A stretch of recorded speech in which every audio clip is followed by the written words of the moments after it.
Terima kasih Yesus, haleluya, amin. Yang mengucap hari raya Imlek, saya ucapkan selamat hari raya Imlek. Tionghi ya. Yang mau jadi Tionghoa juga boleh, ya. Kalau budaya boleh mencampur ya, kalau iman jangan. Yuk, kita langsung ya. Antara setan sama manusia sama atau berbeda? Hah? Antara manusia sama setan beda atau sama? Coba. Perlahan ya. Antara setan sama manusia itu beda nggak? Ayo. Antara setan sama manusia beda nggak? Hah? Manusia, tubuh, jiwa, dan roh. Oke, setuju ya? Sepakat nih? Bu Norma saya ambil nih. Manusia, tubuh, jiwa, dan roh. Setuju ya? Kalau tanpa Roh Kudus, isinya siapa? Ayo, tubuh, jiwa, dan roh. Tanpa Roh Kudus, roh manusia jadi, coba gimana nih? Manusia tanpa Roh Kudus bisa selamat nggak? Tanpa Roh Kudus manusia bisa menuju kekekalan nggak? Tanpa Roh Kudus dia bisa berbuat baik terus nggak? Dalam dirinya bisa berbuat baik nggak? Ayo, bisa kalau hanya manusia. Wong kita manusia kok. Masa kalah sama kebo? Kebo sama kebo nggak mungkin bertarung kan? Baik ukuran dunia. Baik ukuran manusia. Moral. Lihat nih sekarang. Manusia sama setan bedanya apa? Nggak ada bedanya kalau tanpa Roh Kudus. Mereka lebih jahat dari setan. Karena di dalamnya memang setan. Ingat loh, di dalamnya ini memang. Coba lihat ya. Yuk kita belajar nih. Coba kita cek dulu ya antara manusia dengan setan nih ya. Markus 7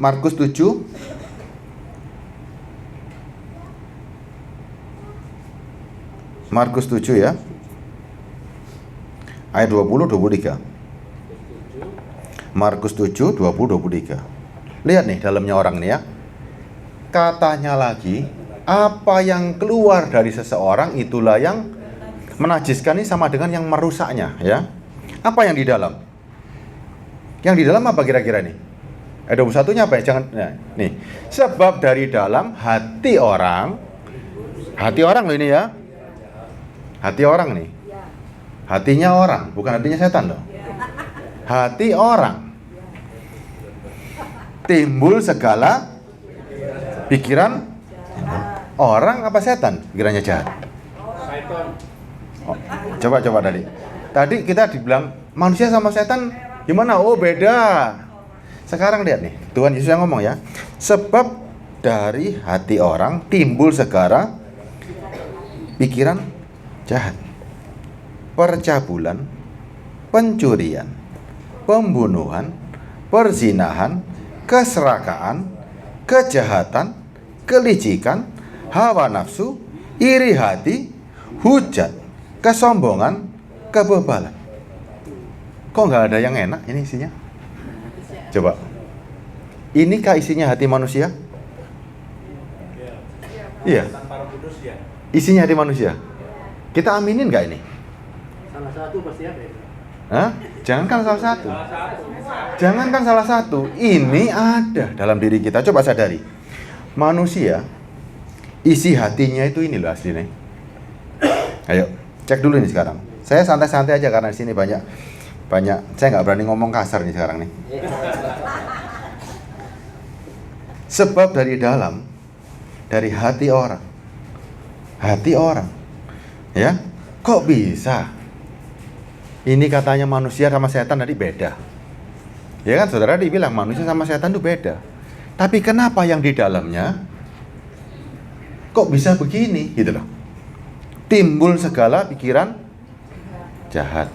Berarti dalam benak saudara sebetulnya manusia itu pasti baik nggak? Harusnya manusia itu baik kan? Harusnya manusia itu pasti baik. Tapi ketika dikasih begini loh kok aneh. Luarnya bisa baik, dalamnya ketika dilihat loh kok begini katanya Tuhan. Dari hati orang timbul segala. Ini segala loh. Berarti setiap segala yang jahat ada dalam hati manusia. Jangankan setan, ini manusia. Setannya di mana kalau gitu? Luar belum. Loh. Ayo, coba, Friend Anda nih. Mikir ya.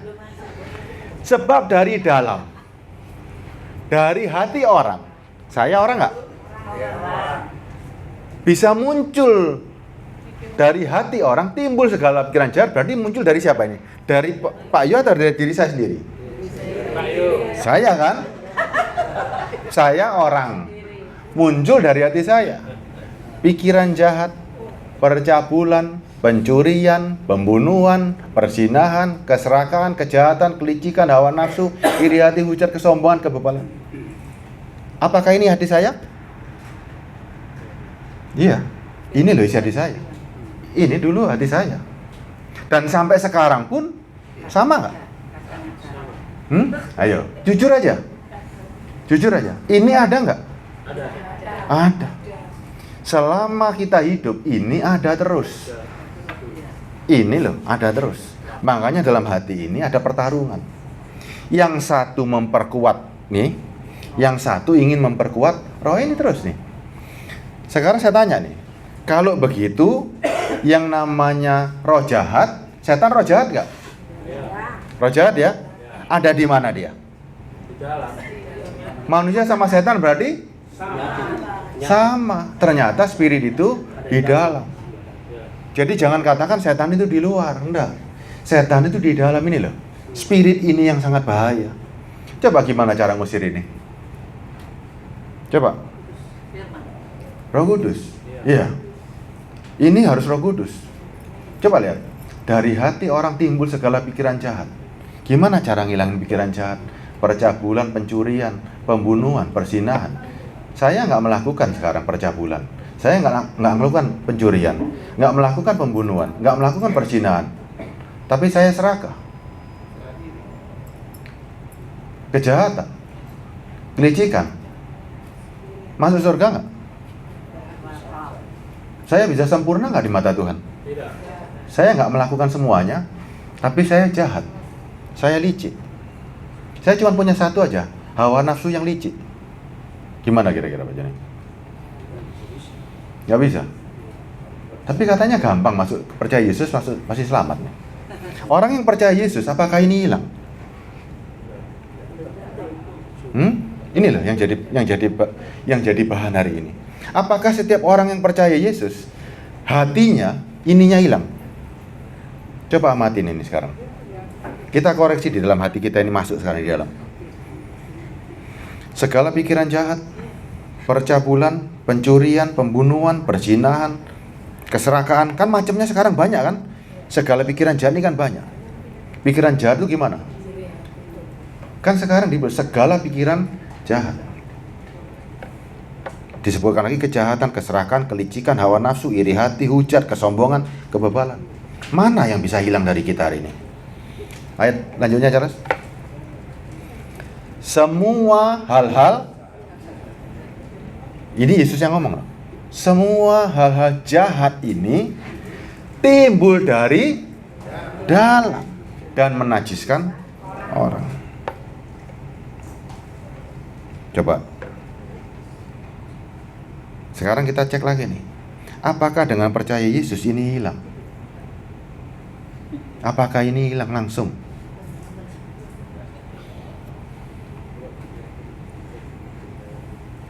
Ayo. Hah? Belum tentu. Makanya ini benar-benar pertarungan habis-habisan. Harmagedon kita hari ini di spiritual, ini pertarungan habis-habisan loh. Gimana caranya bisa mengalahkan ini? Sekarang kita nggak tahu sekarang. Antara setan dengan Tuhan, zaman dulu juga bertempur habis-habisan. Yesus berkali-kali dibilang zaman dulu ya, orang Farisi itu ahli beragama nggak? Orang yang beragama nggak? Misalnya kita berandai-andai ya, orang Farisi selalu baca Alkitab zaman dulu. Hidupnya selalu di bait suci, selalu melakukan kegiatan-kegiatan agama. Kita melihat zaman itu, misalnya kita hidup zaman itu, melihat orang Farisi, orang beragama nggak? Sangat. Mereka tidak membunuh, tidak berzina, ya kan? Membunuh berdasarkan agama ya. Hidup keagamaannya hebat. Coba lihat mereka yang katakan ya. Matius 9:32. Antara setan dengan Tuhan, saling tuduh-menuduh. Coba lihat ya, amati ini ya. Nanti bedanya di mana ya? Saudara punya segala hawa nafsu tadi itu, ya, itu nggak bisa hilang, akan melekat selama saudara punya daging. Matius 9:32.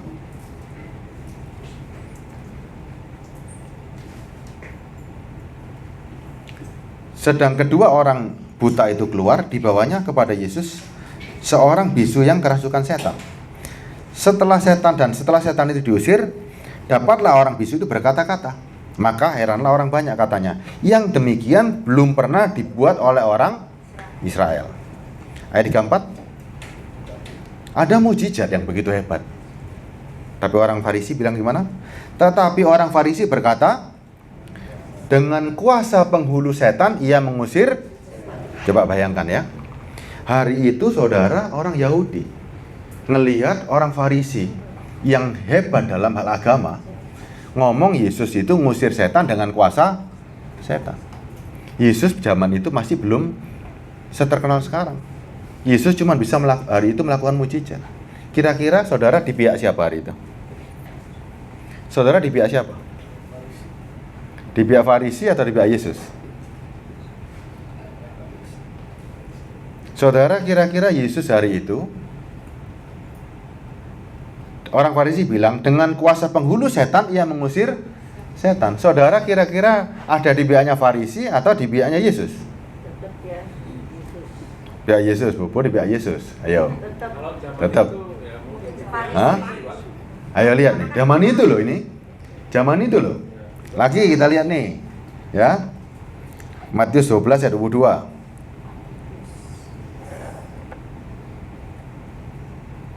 Karena kita bisa baca full versi, kita bisa membela Yesus. Tapi zaman itu, orang penuh dengan kebimbangan. Mujizat ternyata nggak membuat orang yakin bahwa siapa dia ini sebetulnya. Lihat nih ya. Matius 12 ayat 22. Kemudian dibawanyalah kepada Yesus seorang yang kerasukan setan. Orang ini kerasukan setan. Jelas ya. Orang itu buta dan bisu. Lalu Yesus menyembuhkannya sehingga si bisu berkata-kata dan melihat. Maka takjublah sekalian orang banyak itu dan katanya, ia ini agaknya anak Daud. Tetapi ketika orang Farisi mendengarnya, mereka berkata, dengan Beelzebul, penghulu setan, ia mengusir setan. Setiap kali Yesus membuat mujizat, bukannya Yesus bilang, oh hebat ya, enggak. Iki setan. Ini setan. Padahal Yesus lihat ya, yang buta dicelikkan, yang tuli dibuat mendengar, yang bisu dibuat berkata-kata. Tapi setan nuduh itu setan. Sekarang coba amati saudara. Yang normal dibuat bisu. Yang buta, yang normal dibuat buta. Coba ya. Tuhan membuat orang buta jadi normal, orang bisu jadi berkata-kata. Hari ini orang normal dibuat buta, orang normal dibuat bisu. Nangkep nggak? Nangkep ya? Orang normal, Yesus lidah diikat sama setan, dilepaskan sama Yesus. Kalau lidah diikat itu bisa berkata-kata nggak? Nggak bisa. Setuju ya? Makanya lidahnya dilepaskan sama Yesus. Perbuatan setan, lidah yang normal, diapakan hari ini? Coba lihat. Ada sebuah perbuatan yang sama sebetulnya. Mirip. Yesus membebaskan lidah yang terikat, setan mengikat lidah yang normal. Mata yang normal dibuat buta. Ya, lihat lagi nanti ya. Nanti saudara akan saya ulang lagi nanti ya. Yohanes 7:19. Yesus mengatakan kebenaran nih. Bukankah Musa telah memberikan hukum Taurat kepadamu? Namun tidak seorang pun di antara kamu yang melakukan hukum Taurat. Yesus bilang, Musa memberikan Taurat loh. Tapi kamu nggak ada yang mengikuti, melakukan. Padahal Musa pemimpinnya dia. Mengapa kamu berusaha membunuh aku? Karena ada perintah jangan membunuh, ya. Dituduh begitu, orang banyak bilang berapa? 20-nya. Orang banyak itu menjawab, engkau kerasukan setan. Yesus selalu dituduh bahwa dia itu setan, ya. Lagi, ya. Yohanes 8:48. Yohanes 8:48. Saudara, kalau lihat zaman dulu, pengikut Kristus, para murid-muridnya, kalau Yesus dibilang setan, murid-muridnya apa kira-kira? Ini tuduhan orang Yahudi loh zaman dulu ya. Yohanes 8 ya. Orang-orang Yahudi menjawab Yesus, bukankah benar? Berarti memang ya. Orang-orang Yahudi menjawab Yesus, bukankah benar kalau kami katakan, berarti yang beredar di masyarakat, bukankah benar kalau kami katakan bahwa engkau orang, benar nggak orang Samaria? Benar atau nggak Yesus orang Samaria? Enggak, jelas kan? Yesus bukan orang Samaria, tapi diberitakan bahwa Yesus orang Samaria. Kenapa Yesus diberitakan orang Samaria? Kenapa Yesus diberitakan orang Samaria? Karena Yesus memberitakan firman di Samaria. Ya, terus saya lanjutkan. Dan kerasukan, berarti rumor yang beredar. Setiap orang memandang Yesus, walaupun Yesus melakukan mukjizat, ini setan. Ya, lihat ya. Yesus itu dituduh. Ada yang terima nggak hari ini Yesus dituduh setan? Ada yang terima nggak? Kita sakit hati nggak dituduh setan? Saudara mau bela nggak? Kalau Yesus dituduh setan, saudara mau bela nggak? Kalau Yesus dituduh setan, mau bela nggak? Bela? Ya kita tetap. Coba. Kalau Yesus dituduh setan, kita bela nggak? Pada waktu itu ketakutan. Hah? Pada waktu itu mereka takut, Pak. Untuk bela Yesus. Kalau mau bela, gimana caranya bela ini? Alkitab menuduh Yesus semua setan ya? Gimana caranya kita bela Yesus? Ini zaman dulu dicatat. Yesus dituduh masyarakat, engkau setan. Engkau kerasukan setan. Sekarang orang menuduh Yesus setan. Gimana cara kita bela? Alkitab kita tulis kok itu. Kalau kita bela, kita mulai dari awalnya. Kita nggak boleh menyebut Yesus kerasukan setan. Apakah mungkin? Mungkin nggak? Ayo, pikir yang keras sekarang. Alkitab kita catat, masyarakat menuduh Yesus kerasukan setan. Hari ini sama nggak kejadiannya? Hari ini sama nggak bahwa Yesus dibilang bukan Tuhan kayak? Sama kan persis. Bukan Bapak. Bukan yang nuduh siapa sekarang? Saya mau tanya sekarang, yang nuduh Yesus bukan Tuhan, yang kebingungan nggak karu-karuan siapa? Orang Farisi? Ahli-ahli Taurat. Zaman dulu orang Yahudi nggak? Iya kan? Kita nggak bisa apa-apa, tapi kita sekarang harus mengenal dengan benar. Kita nggak bisa membela. Tuhan punya cara sendiri untuk membela dirinya karena Dia Tuhan. Tapi kita harus punya pemahaman. Alkitab ini sangat fair. Zaman dulu kejadiannya ini loh. Kalau Yesus zaman dulu sudah dibilang kerasukan setan, zaman sekarang pun setan sama nggak? Sama. Setan selalu berusaha. Itu bukan Tuhan. Itu bukan Tuhan. Yang Tuhan itu aku. Yang Tuhan itu aku. Selalu dia pelintir terus. Saya bacakan lagi ya. Yohanes 10:16. Part 9-nya sih. Part 9-nya aja. Jawab Yesus, aku tidak kerasukan setan. Tetapi aku menghormati Bapakku dan kamu tidak menghormati aku. Tetapi aku tidak mencari hormat bagiku. Ada satu yang mencarinya dan dia juga yang akan menghakimi. Satu yang mencari hormat, yaitu Bapa itu sendiri. Yohanes 10:19. Ini puncaknya ini ya. Maka timbullah pertentangan pula di antara orang-orang Yahudi karena perkataan itu. Dan banyak di antara mereka berkata-kata, ia kerasukan setan dan gila. Mengapa kamu mendengarkan dia? Yang lain berkata, itu bukan perkataan orang kerasukan setan. Dapatkah setan memelekkan mata orang-orang buta? Coba lihat, berapa kali ini dicatat ada pertentangan. Yesus itu bukan Tuhan, dia kerasukan setan, dia gila. Kenapa masyarakat Yahudi demikian bencinya sama Yesus? Kenapa? Kenapa Yesus begitu dibenci sama orang-orang Yahudi? Belum. Ini masih belum. Kenapa Yesus begitu dibenci? Yesus membawa pengajaran baru. Apa pengajarannya? Orang Yahudi suka cuci tangan, suka ini. Yesus bilang, kamu melanggar perintah Allah demi adat istiadatmu. Nih yang Yesus bawa. Yesus mengembalikan rencana semula. Bukan seperti ini yang Yesus mau, yang Allah mau bukan seperti ini. Allah itu cuma punya 10 perjanjian dan 10 perintah, tapi dikembangkan menjadi adat istiadat. Coba kita baca ya. Sudah paham ya sekarang ya? Yesus dibilang setan. Ketika dia mau memulihkan segala sesuatu, dituduh itu setan. Hari ini orang yang berkata kebenaran pasti dianggap menyimpang dari kebenaran yang ada sekarang. Ini sekarang lihat nih, orang Farisi punya kebenaran nggak hari itu? Kebenarannya itu berdasarkan kitab loh, berdasarkan Taurat. Siapa yang berani melawan hari itu? Coba lihat ya ini ya. Coba saudara baca ya, Markus. Nih. Lihat yang Yesus perbuat ya. Ini yang membuat orang Yahudi benci sekali. Markus 7 ayat 1.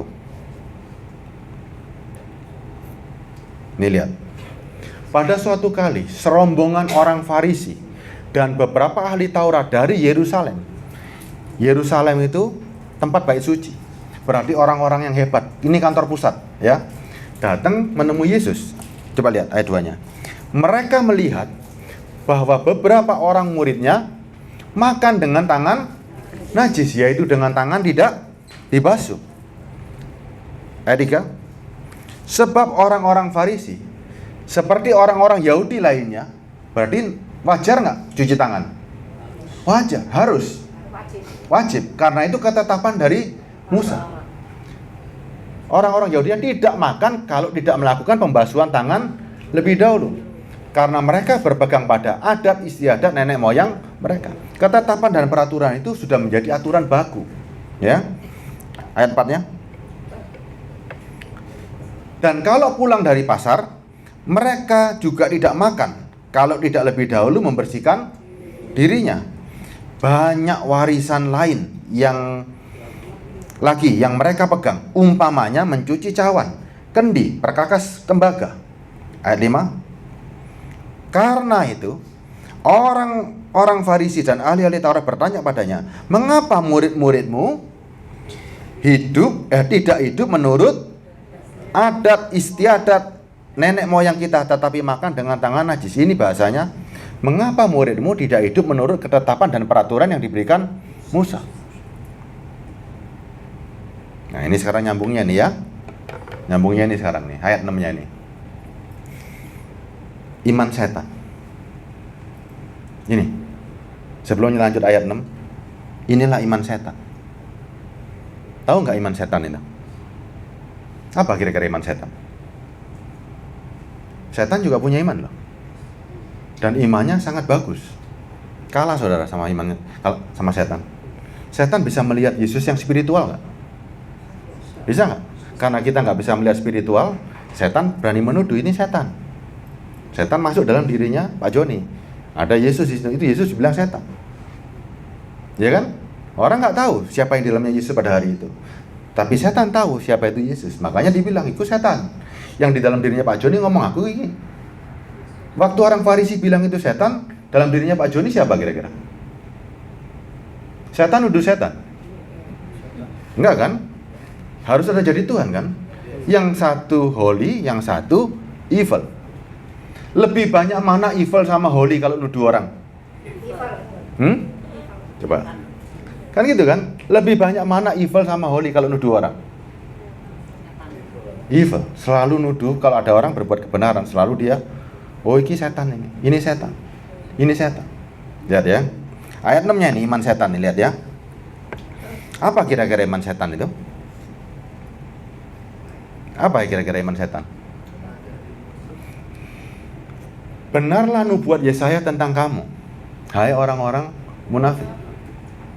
Bangsa ini memuliakan aku dengan bibirnya, padahal hatinya jauh daripadaku. Apa iman setan kalau begitu?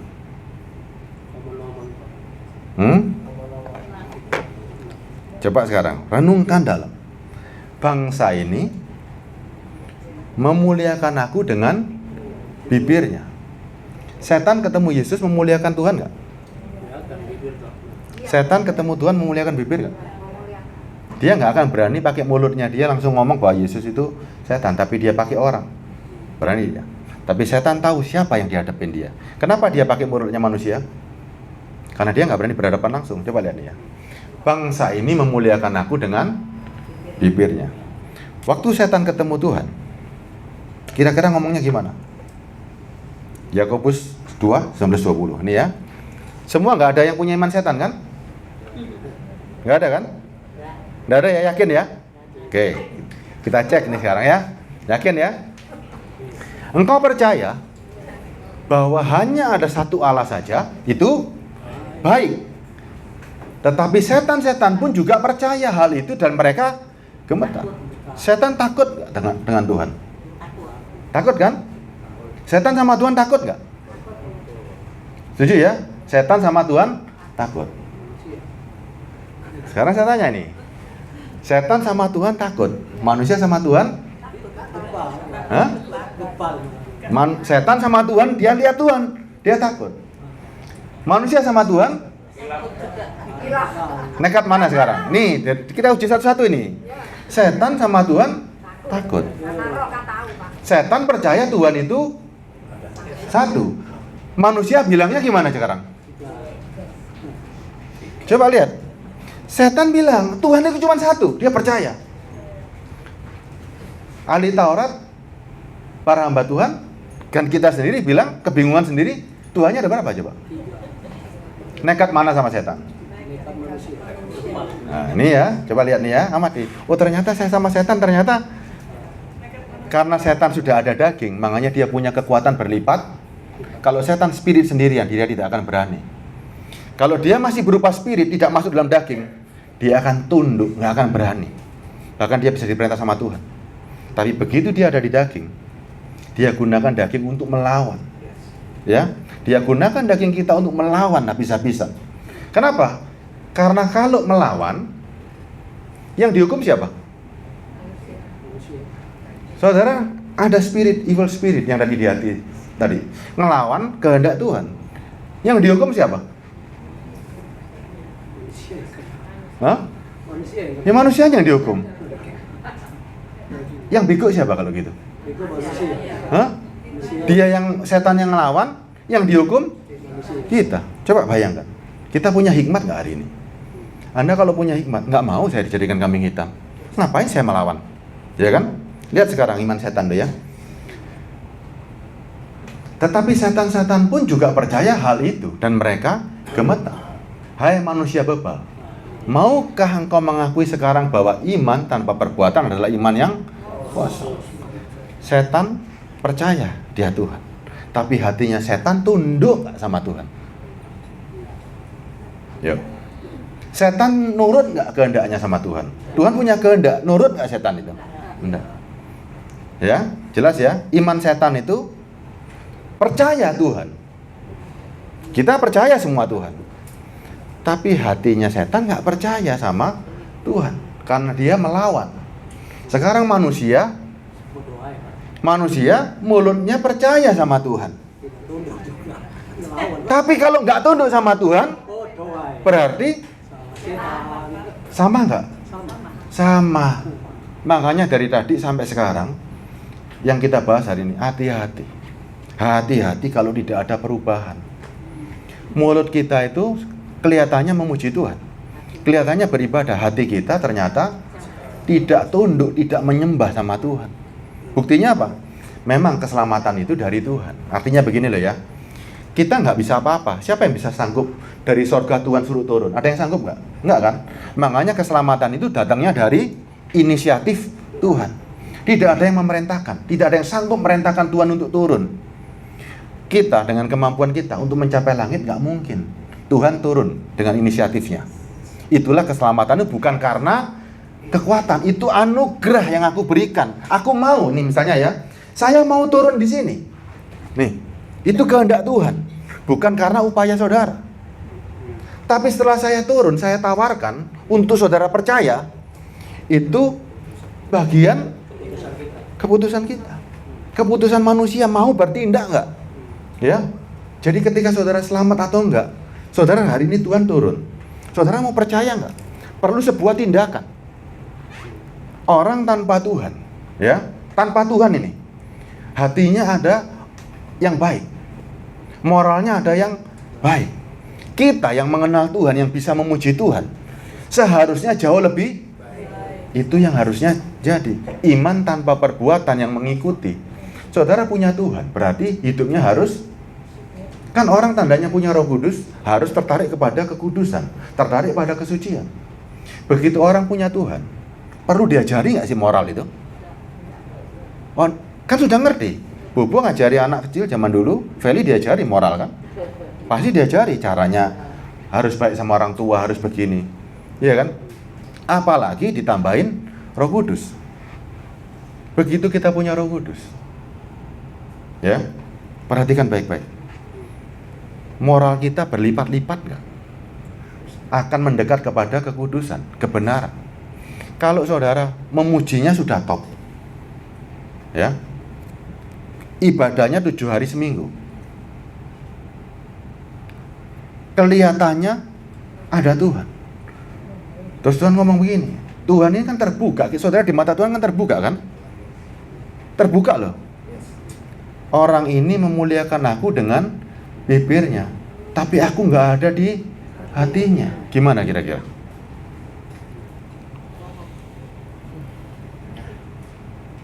Yakobus 2, saya ulang ya. Ayat 20.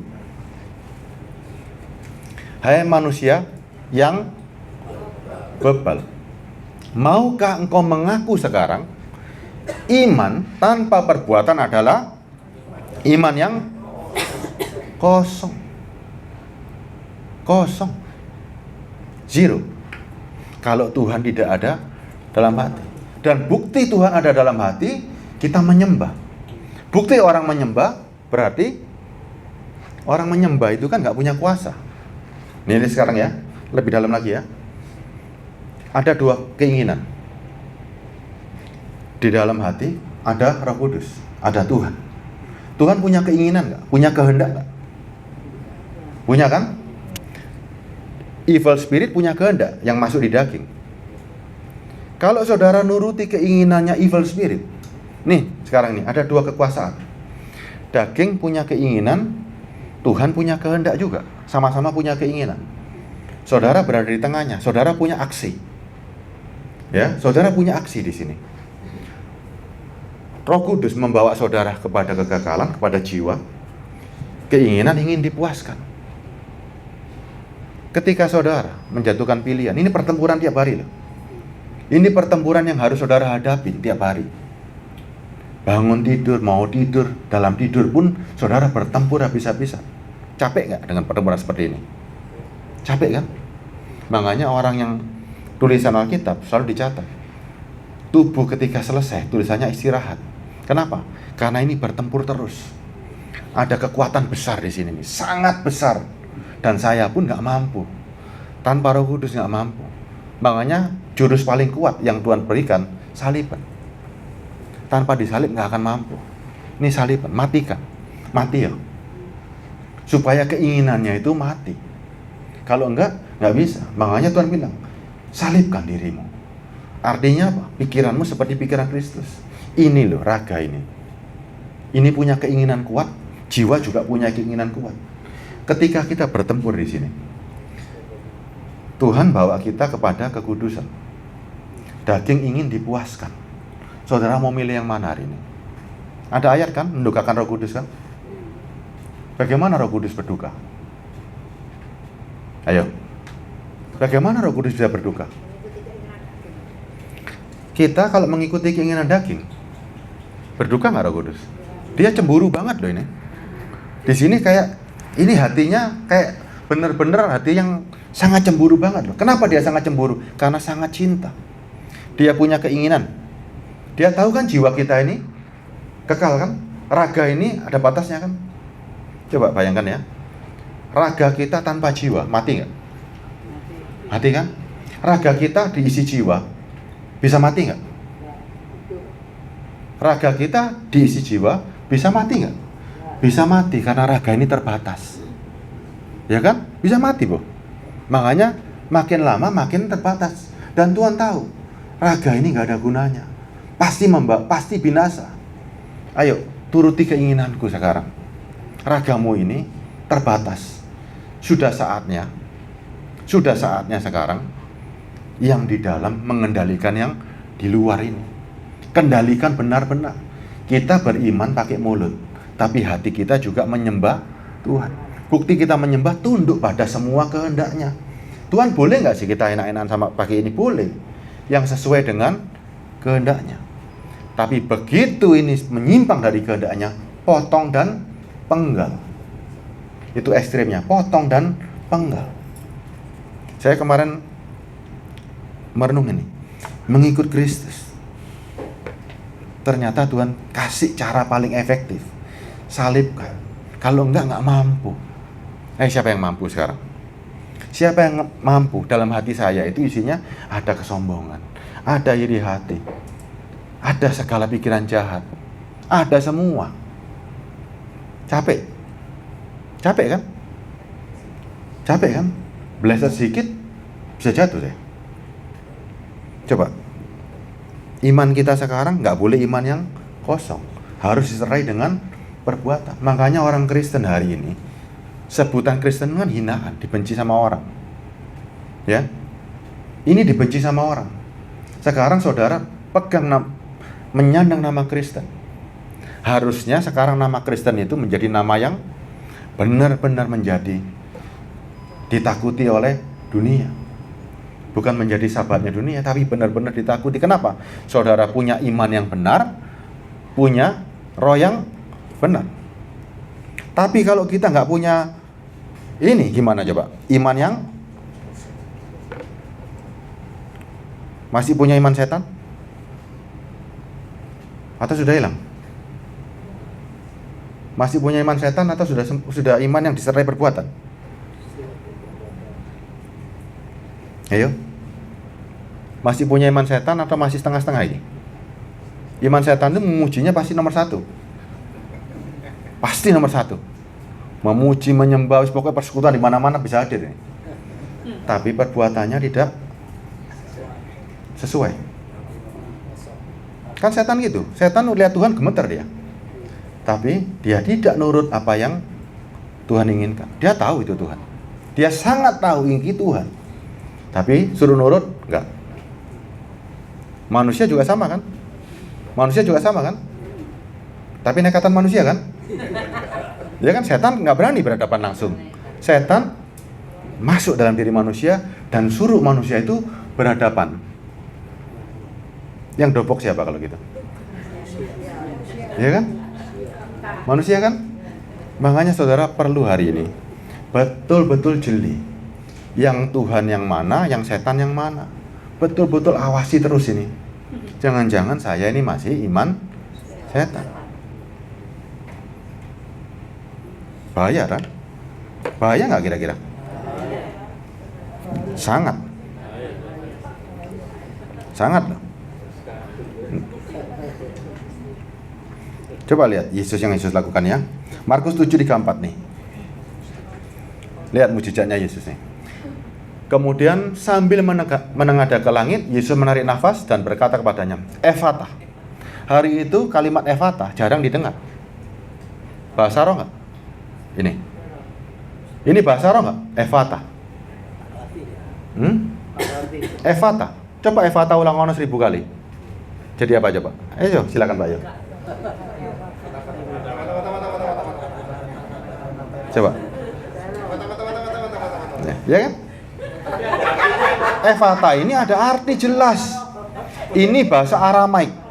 Artinya terbukalah. Jelas ada artinya. Yesus bicara bahasa yang jarang didengar sama orang.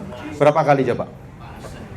Yesus bicara seperti kalimat Efatah. Itu berapa kali? Kalimat yang jarang didengar sama orang. Hari itu orang Yahudi lagi dijajah sama orang Romawi. Sebelumnya dijajah sama orang Yunani. Kalimat seperti ini jarang dikeluarkan nama Yesus. Efatah. Yang kedua, kalimat yang dikeluarkan apa coba? talitakum. Itu jarang didengar. Ya kan? Sekarang muncul kan sekarang. Makanya bahasa orang yang sekarang kan muncul lagi nih. Efata, talitakum. Contohnya begini aja. Coba lihat ya. Artinya Efata artinya terbukalah. Sekarang lihat, ini perbuatan Tuhan ya. Efata artinya terbukalah. Ini ada artinya jelas. Waktu Pak Yo ngomong tadi ada artinya nggak? Hah? Nggak kan? Saya lanjutkan ayatnya. Maka terbukalah telinga orang itu, dan seketika terlepas pula pengikat lidahnya. Lalu ia berkata-kata dengan baik. Ini Yesus menyembuhkan orang bisu, bisa ngomong. Lidahnya yang kaku jadi ngomong. Perbuatan setan sama nggak dengan ini? Perbuatan setan mirip hari ini. Setan mirip. Yesus membuka lidah, setan menutup lidah. Sama-sama ngomong. Kelihatannya sama. Yesus ngomong Efata, Pak Yo juga ngomong Efata, tapi diulang-ulang. Coba lihat. Pak Joni ngomong satu kali, Efata. Pak Yo ngomong ratusan kali. Coba Pak Yo. Coba dengarkan aja. Efata. Satu kali, Pak Yo. Coba aja. Setan itu kalau nipu, dia pasti pakai apa yang ada di firman. Ya. Lihat ya. Yesus selalu membebaskan orang untuk berbicara. Apa yang bisu dibuka. Sekarang lihat nih. Yang buta dibuat melihat. Setan yang melihat dibuat buta. Lihat ini ayatnya. Markus 18 ayat 10. Markus 8 ayat 14. Makanya hari ini amati aja. Jangan sampai kita sudah punya iman, imannya sudah sekarang bukan iman setan lagi. Tapi jangan sampai juga terjebak di tengah-tengah ini ya, tengah-tengah pengajaran. Kemudian ternyata murid-murid Yesus lupa membawa roti. Padahal Yesus habis buat mujizat 2 kali. Kasih makan 5.000 orang, kasih makan 4.000 orang. Waktu naik perahu dia bingung. Aduh, lupa bawa roti rek. Murid-murid Yesus ini melihat Yesus buat mujizat. Lupa bawa roti, khawatir kan? Kemudian ternyata murid-muridnya Yesus lupa membawa roti. Hanya sebuah saja yang ada pada mereka dalam perahu. Lalu Yesus memperingatkan mereka, katanya, berjaga-jaga dan awaslah terhadap ragi orang Farisi dan ragi Herodes. Yesus ngomongnya ragi orang Farisi, ragi orang Herodes tentang sebuah pengajaran. Murid-muridnya bingung nggak? Bingung nggak? Apa yang membuat mereka bingung? Bahwa Yesus ngomongnya tentang sebuah spirit, sebuah pengajaran, kok murid-muridnya nyautnya gimana dia? Ayat 16. Ini seandainya saudara lihat Yesus buat mujizat, kasih makan 5.000, 4.000 orang. Waktu Yesus ngomong tentang ragi, ya kan? Pikiran saudara kemana kira-kira arahnya? Hah? Ya kan? Pikiran saudara pikir, loh kok roti mana? Ini murid Yesus loh, sekelas murid Yesus loh, bergaul sama Yesus, melihat mujizat sendiri. Waktu Yesus ngomong tentang ragi orang Farisi dan ragi Herodes, ayat 16-nya, mereka berpikir-pikir dan seorang berkata kepada yang lain. Coba, itu dikatakan karena kita tidak mempunyai. Coba bayangin. Melihat mujizat, jejer Yesus. Masih Yesus ngomong, bisa salah tafsir nggak? Iki murid loh, sekelas murid Pak Joni sama saya.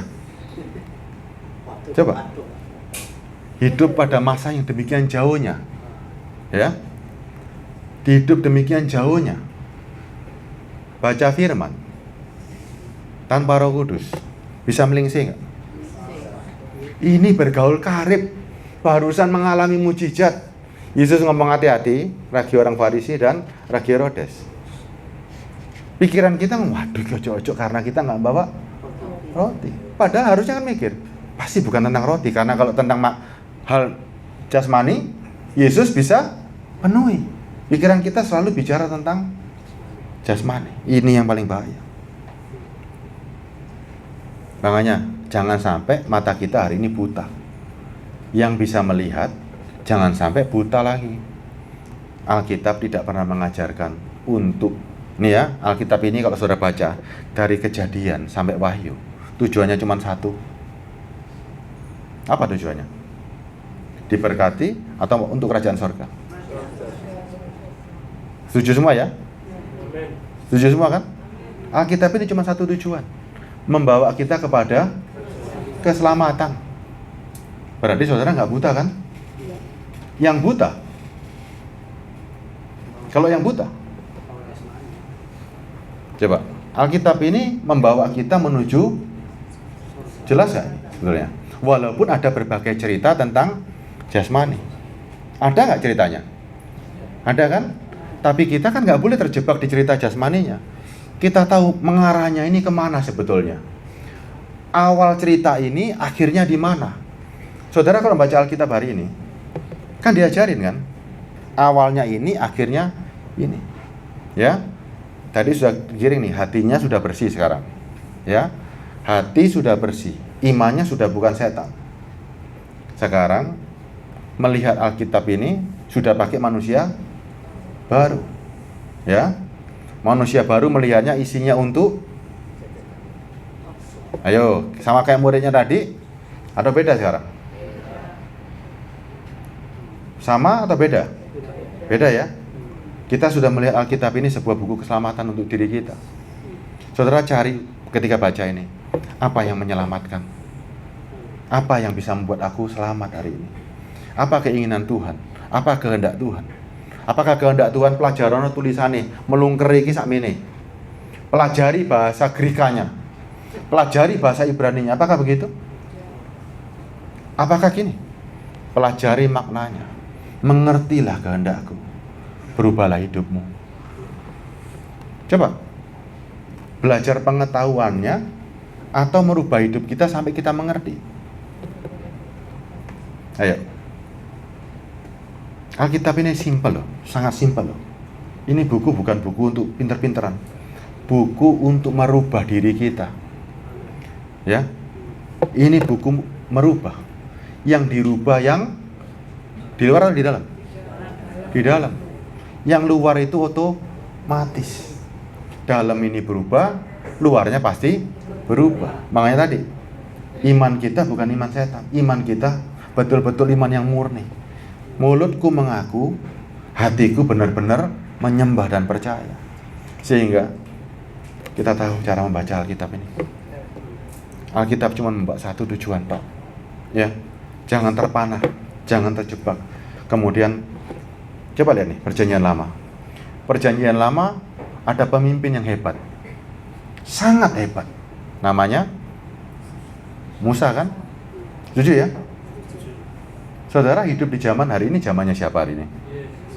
Yesus. Kenapa Alkitab mencatat orang Israel harus diajar? Benar-benar harus taat pada pemimpin. Jasmani ini ditundukkan untuk taat pada pemimpin. Musa takut gak sama Tuhan? Takut kan? Musa sangat takut pada Tuhan. Ya, ketika Tuhan datang, Musa menyerahkan semuanya kepada Tuhan. Tapi anak-anaknya banggel kabeh. Ketika Musa yang pemimpin Israel zaman dulu menyerahkan anak-anaknya, menyerahkan umatnya pada Tuhan, umatnya berontak semua. Umatnya berontak, dia tidak mau dipimpin oleh Tuhan. Dia mau dipimpin Musa. Tapi ketika dipimpin Tuhan, dia berontak. Ya kan? Coba lihat ya, orang Israel taat sama Musa. Musa taat gak sama Tuhan? Taat. Kalau Musa berhadapan sama Tuhan Yesus, tunduk gak? Tunduk. Musa saja tunduk. Umatnya? Sekarang yang hebat siapa nih hari ini? Musa membuat ketetapan dan peraturan supaya saudara diatur nggak melenceng kemana-mana. Musa melayani Tuhan. Waktu Tuhan datang sendiri, Musa tahu nggak kalau itu Tuhan? Musa tahu nggak kalau itu Yesus? Tahu. Anak-anaknya? Nggak tahu. Tegar tengkuk. Orang Israel bebal. Orang Kristen. Sekarang saya tanya, orang Kristen Para hamba Tuhan, para pengajar. Masih Taurat pimpinannya Musa atau Yesus Kristus? Yesus atau Musa? Ada Yesus. Ayo Pak Mul. Yesus atau Musa hari ini? Yesus atau Musa? Ayo. Waktu saya baca perjanjian lama, saya anak buahnya Musa. Saya diangkat sama Musa sebagai pemimpin dari 1000. Waktu ada yang berani mengotak-atik hukumnya Musa, saya berhak merajam saudara. Waktu saya di perjanjian lama. Setelah Yesus datang, saya lihat Musa tunduk sama Yesus, saya juga harus tunduk. Berarti pemimpin saya hari ini Yesus. Musa kasih ketetapan dan peraturan, Yesus bilang nggak usah, ikut saya aja. Nurut mana saya? Harusnya kan begitu. Harusnya kan begitu. Makanya nggak ada lagi percakapan tentang hukum. Ya kan, harusnya kan begitu. Tapi ternyata kan banyak yang manggil kan. Ya coba. Kira-kira Musa ngamuk nggak kira-kira kalau Musa hidup hari ini? Misalnya saya, aduh, aku loh menghormati Yesus demikian. Apa yang Yesus katakan saya mau nurut. Kok kalian nggak mau nurut? Yang menghakimi saudara siapa nanti? Saudara didakwa sendiri sama Musa. Ini lihat perjanjiannya Tuhan. Sebetulnya simpel, sangat simpel hari ini. Hidup itu cuma simpel. Ini lihat ya. Keluaran 19 ayat 4. Sebetulnya nggak ribet amat. Yesus itu nggak merubah loh. Yesus itu menyempurnakan supaya saudara lebih gampang. Nih lihat ya. Nggak apa-apa ya, tak tambah 15 menit ya. Kamu sendiri telah melihat apa yang kulakukan kepada orang Mesir, dan bagaimana aku mendukung kamu di atas sayap Raja Wali dan membawa kamu kepadaku. Nih cikal bakalnya ya, ayat 5 nih. Jadi sekarang jika kamu sungguh-sungguh mendengarkan firman-Ku dan berpegang pada perjanjian-Ku, maka kamu akan menjadi harta kesayangan-Ku sendiri dari antara segala bangsa, sebab akulah yang empunya seluruh bumi. Kamu akan menjadi bagiku kerajaan imam dan bangsa yang kudus. Inilah semuanya firman yang harus kau katakan kepada orang Israel. Berapa banyak perjanjiannya? Cuman ini tok loh, ya. Keluaran 20 ayat 2. Ini yang benar-benar saudara harus benar-benar hafal nih sekarang ya. Hafal kemudian disempurnakan sama Yesus. Akulah Tuhan Allahmu yang membawa engkau keluar dari tanah Mesir, dari tempat perbudakan.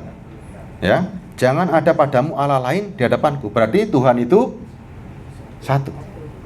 Prinsip hidup yang pertama, Tuhan itu satu.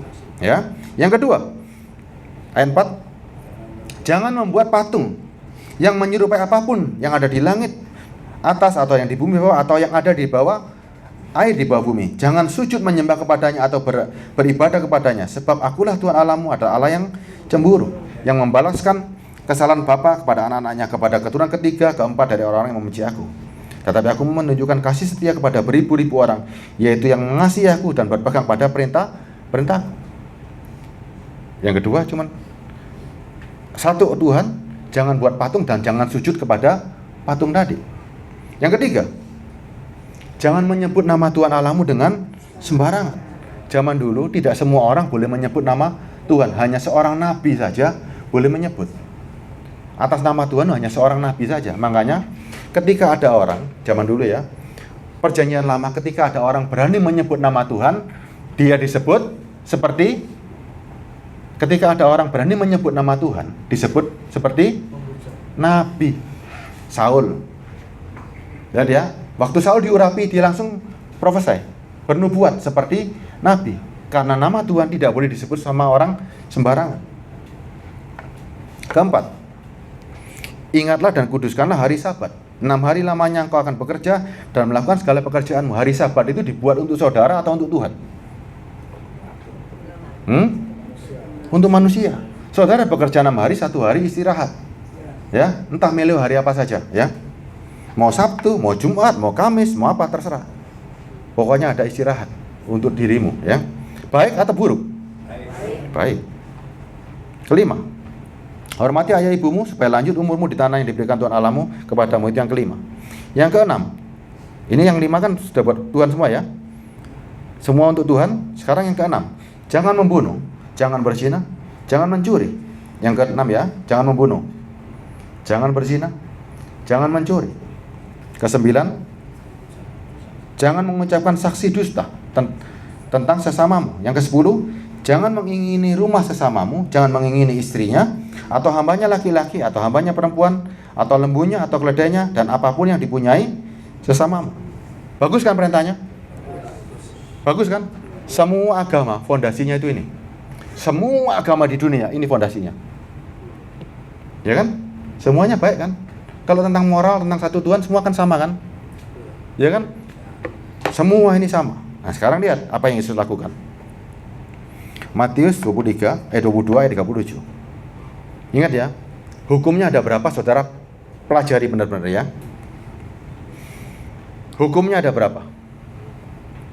Matius 22 37. Lalu jawab Yesus kepadanya. Perhatikan baik-baik ya. Hukumnya ada berapa ini ya? Kasihilah Tuhan Allahmu dengan segenap hatimu, dan dengan segenap jiwamu, dengan segenap akal budimu. Ya. Perhatikan baik-baik ya. Itulah hukum yang terutama dan yang pertama.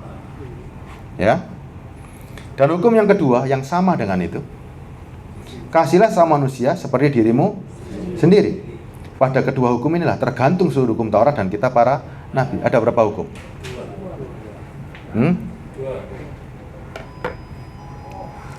Perhatikan lagi. Ya. Itulah hukum yang terutama dan pertama. Ayat 38 ya. Coba jelas 38 jelas. Itulah hukum yang terutama dan pertama. Terutama dan pertama, ya. Terus yang dikasih bilangnya. Dan hukum yang kedua yang sama dengan itu. Apa artinya? Terutama dan pertama, kedua yang sama dengan itu. Berarti berapa hukum? Artinya dua hukum, satu kesatuan, ya. Terutama, pertama, kedua sama dengan pertama. Terutama, ya. Pertama, kedua sama dengan pertama. Sebetulnya cuma ada satu hukum toh. Itu cuma satu hukum, bukan dua. Tulisannya secara jasmani kita dua hukum. Mata kita melihat tulisan ini ada dua hukum, satu untuk spirit, satu untuk jasmani. Paham ya? Paham ya? Mengasihi Tuhan di mana sekarang? Mengasihi Tuhan di mana? Dalam. Di dalam hati. Bubu ada Tuhan, saya ada Tuhan nggak? Ya kan? Mengasihi Tuhannya gimana caranya kalau begini? Mengasihi? Yang pertama, mengasihi diri sendiri. Oke, setuju. Saya sangat setuju. Kita mengasihi diri kita sendiri. Mau nggak kita dikhianati? Nggak mau kan? Berarti kita nggak boleh mengkhianati orang. Makanya ayat ini, kasihilah sesama manusia seperti kita nggak kepingin dikhianati. Berarti kita jangan. Makanya Yesus nggak ngatur semuanya karena terlalu banyak. Dosa itu berkembang. Tapi Yesus cuma kasih hukum yang paling utama sudah. Kasih Tuhan Allahmu dan kasih samamu. Itu terutama, 1 dan 2 itu sama. Karena ada Tuhan dalam diri kita. Lihat sekarang. Saudara dikhianati nggak mau. Saudara jangan mengkhianati orang. Saudara dirugikan mau nggak? Nggak mau kan?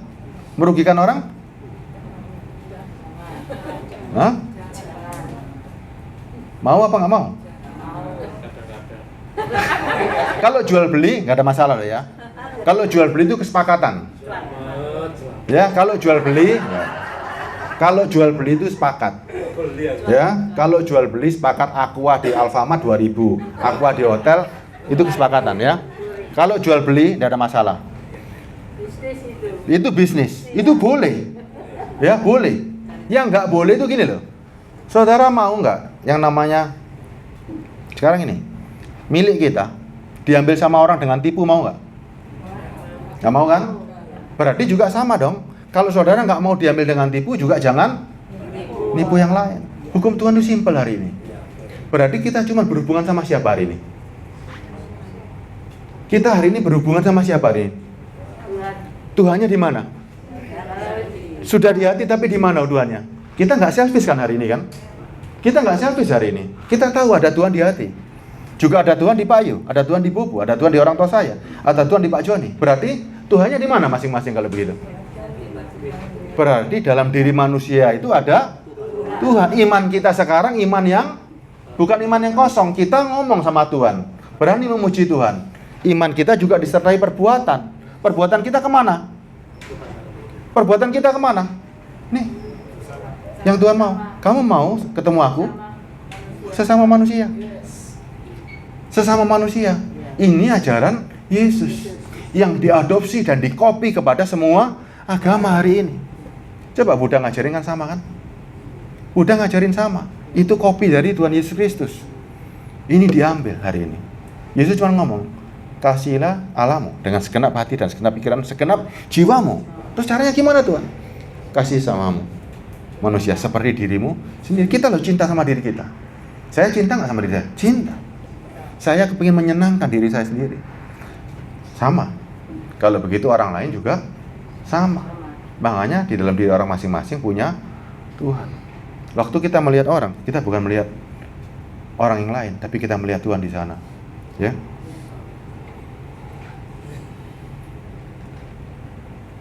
Paham nggak? Ternyata cari Tuhan nggak jauh-jauh kan? Di mana ada kerajaan manusia, di situ juga ada banyak kan? Kecuali orangnya habis, Surabaya ini habis, saudara cari yang nggak ada orang. Ke Kalimantan, gitu ya. Cari ke Papua. Kalau di Surabaya masih banyak. Coba lihat ya, di Surabaya ini yang sudah menjadi manusia baru banyak nggak? Belum tentu banyak loh, Bu. Hari ini orang ibadah tadi, ini ada daging. Daging itu, kita mendekat sama daging nggak bisa. Kita mendekat sama Tuhan lewat daging nggak bisa. Daging menimbulkan kesombongan dan lain-lain. Orang contohnya begini, hari ini ibadah. Kalau saya ibadah mendekat pakai daging, saya belajar Alkitab, saya pasti mau titel saya ditulis. Kenapa? Karena daging saya yang belajar. Ada waktu. Sehingga daging itu perlu, saya kasih ayatnya nih. Lukas berapa ya? Lukas 7 ya kalau nggak salah ya. Hamba itu baca nih. Terakhir ini ya. Lukas 7 atau Lukas 11 ya.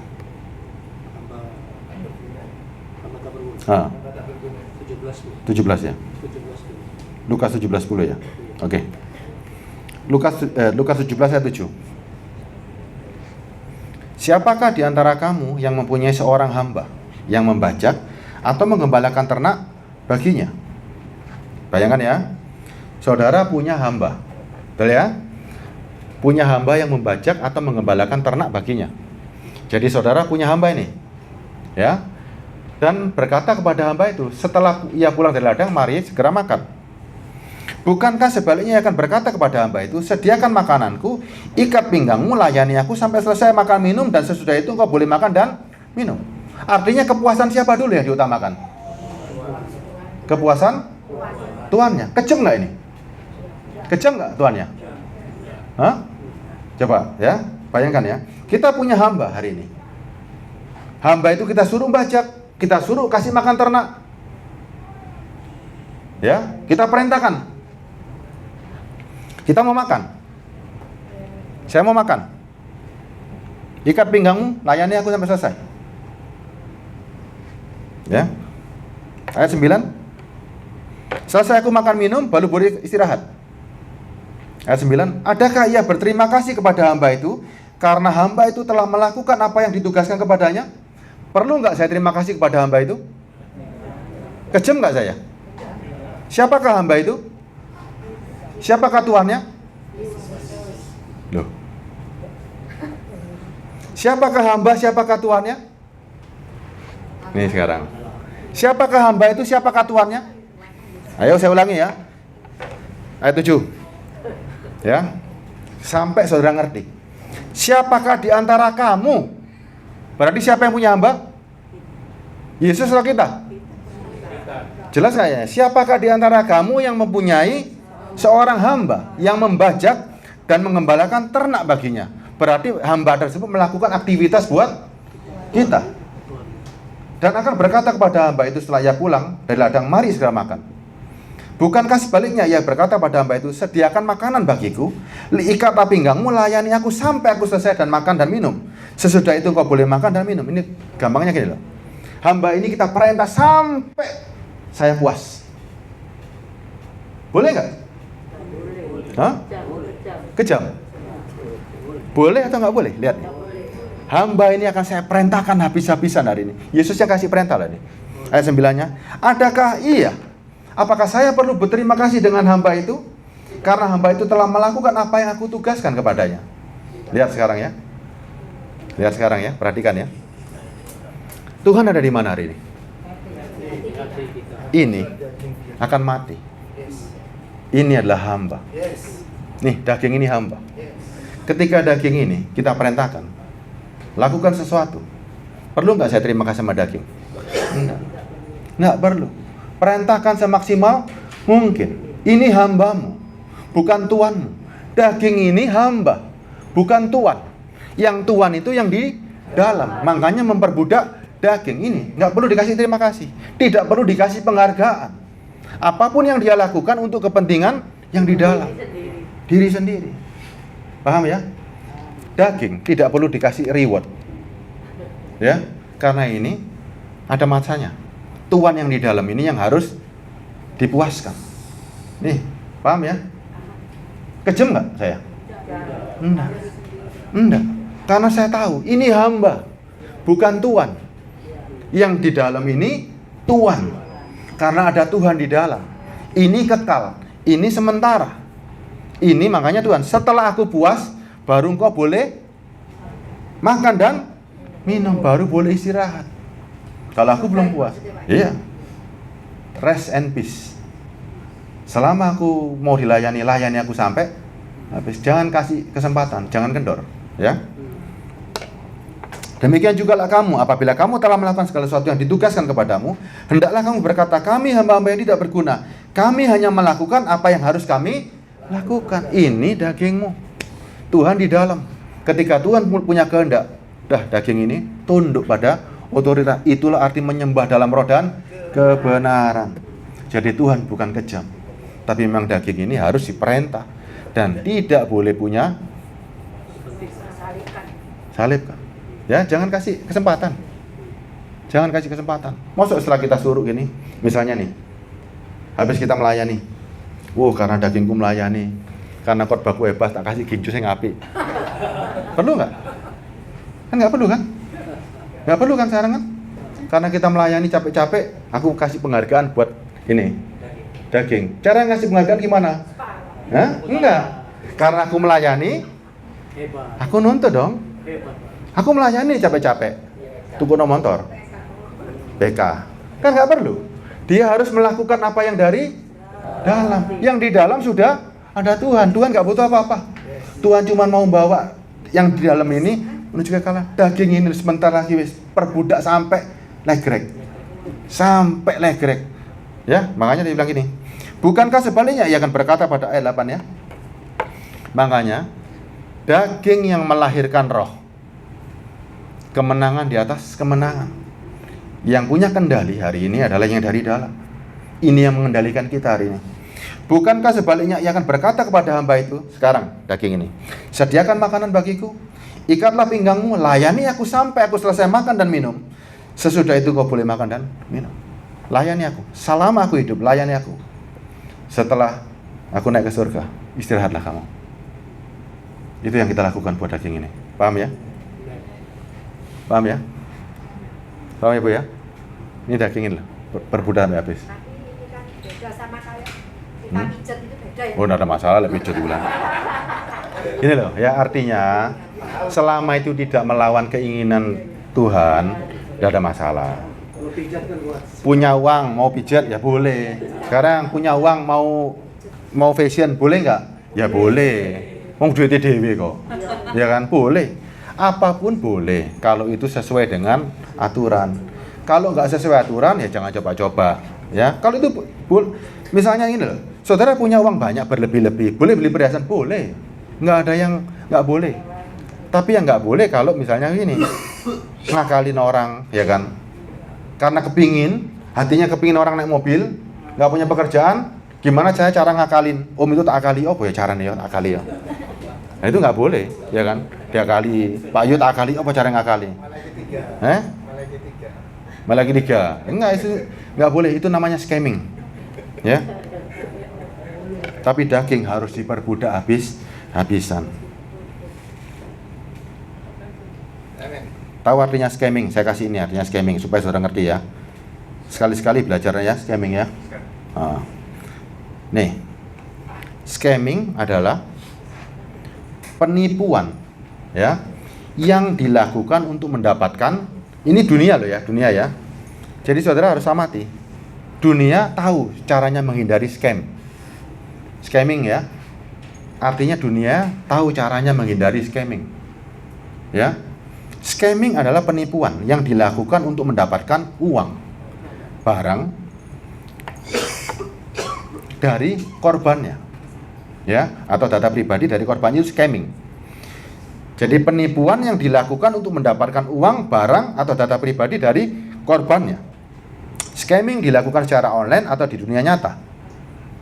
Scamming sering dilakukan dengan cara memberi janji-janji palsu. Ya. Menawarkan penawaran yang terlalu baik. Ingat ya, scamming itu memberi janji-janji palsu, menawarkan penawaran yang terlalu baik untuk menjadi kenyataan. Lihat ya, janji-janji palsu dan menawarkan penawaran yang terlalu baik untuk jadi kenyataan.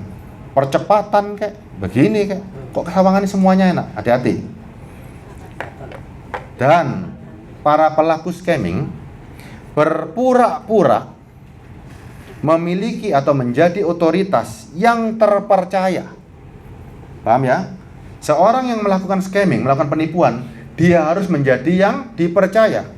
Dia bisa menjadi petugas bank, agen pemerintah, dan wakil Tuhan. Ya. Kemudian apa yang dilakukan? Memanfaatkan emosi korban. Seperti rasa takut dan keserakahan. Itu scamming. Scamming bisa berdampak pada kerugian finansial, kerusakan reputasi, dan stres emosional bagi korban. Untuk menghindari scamming, Anda bisa memperhatikan detail, ya, dan hati-hati terhadap tawaran yang tidak masuk akal. Meningkatkan kesadaran dan pemahaman tentang berbagai jenis scamming. Sadar nggak dunia punya seperti ini? Sadar kan? Kalau di luar ada yang seperti ini, saudara cepat sadar kan? Dunia, kalau ada scamming, saudara cepat sadar kan? Gampang dong lihat scamming dong. Pokoknya kalau orang mau nipu, mau ngambil duitmu dengan cara-cara janji ini, jangan percaya, itu di luar dunia. Gampang diketahui. Tapi kalau Pak Joni yang nawarkan di gereja, hati-hati. Ya, hati-hati. Hati-hati. Ingat ya, scamming itu gampang. Ya. Kalau di luar, di gereja makanya ditulis begini loh. Harus meningkatkan kesadaran dan pemahaman tentang berbagai jenis scamming. Ini sudah masuk di mana Pak Joni? Gereja ya. Pak Joni pernah pelaku scamming kan? Pak Yo pernah kan? Mengajarkan saja. Scamming itu, lah ya. Ini coba lihat. Saya baca ini, oh iya ya. Saya dapat ini dari teman saya orang bule. Jarang ke gereja, tapi begitu saya ngomong tentang duit, dia bilang begini, gereja kalau minta uang dari kamu, itu scam. Terus saya lihat, apa sih ada scamming itu? Saya lihat, iya ya, orang luar yang nggak pernah ke gereja, tahu itu scamming. Yang di gereja, nggak ngerti, ya. Udah, sampai di sini aja. Waktu dan tempat saya serahkan Pak Joni. Silakan Pak Joni.